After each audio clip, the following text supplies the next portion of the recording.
নমস্কাৰ বন্ধুবান্ধীসকল অসঞ্জয় অইন এটা ভিডিঅ'লৈ আপোনালোকক স্বাগতম জনাইছোঁ। তো বন্ধুবান্ধীসকল APSC গ্ৰেড 4ৰ যিসকলে আবেদন এতিয়াও কৰা নাই সোনকালে আবেদন কৰক। অহা 9 অক্টোবৰত এইটো লাষ্ট ডেট হ'ব আবেদন কৰাৰ।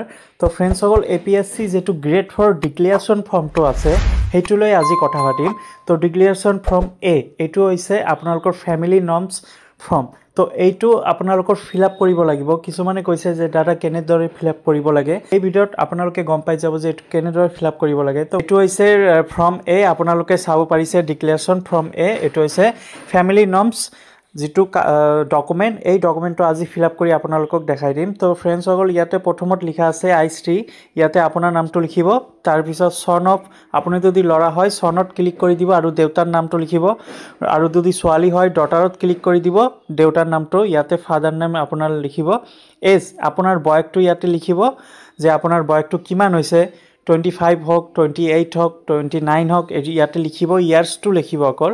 ৰেসিডেন্সিপ অফ আপোনাৰ এড্ৰেছটো ইয়াতে লিখিব যে আপুনি কোন ডিস্ট্ৰিক্টৰ মানে কোন টাউনত বা কোন গ্ৰামত বসবাস কৰে, পিন নম্বৰটো লিখি দিব।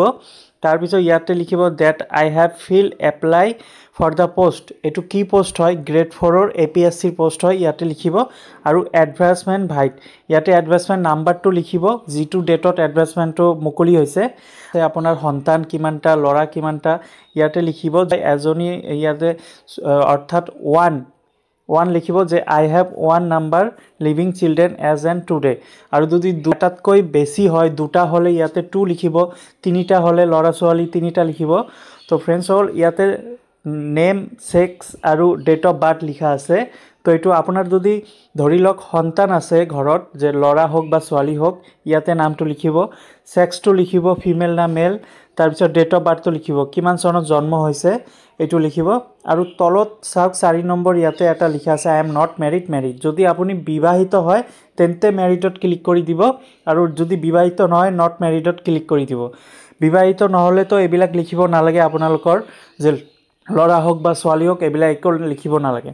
আৰু ইয়াতে প্লেস আৰু ডেট দি আছে, আপুনি ক'ত বসবাস কৰে সেই প্লেসটো লিখিব আৰু ডেটটো বহাই দিব।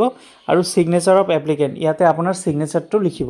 এনেদৰে আপোনালোকে ফ্যামিলি ডিক্লেৰেশ্যন ফৰ্ম এইটো ফিল আপ কৰিব লাগিব, আৰু এইটো ফিল আপ কৰি আপলোড কৰিব লাগিব। তো ফ্ৰেণ্ডসকল অহা 9 তাৰিখত এইটো লাষ্ট ডেট হয়, আপোনালোকে 9 তাৰিখৰ আগতে এইটো আপলোড কৰিব লাগিব। তো আজি এইখিনিয়ে ভিডিঅ', আগৰ ভিডিঅ'টো বুজি পাইছে, যদি ভাল লাগে লাইক কৰি দিব আৰু নিজৰ বন্ধু বান্ধৱীসকলক শ্বেয়াৰ কৰি দিব। ধন্যবাদ।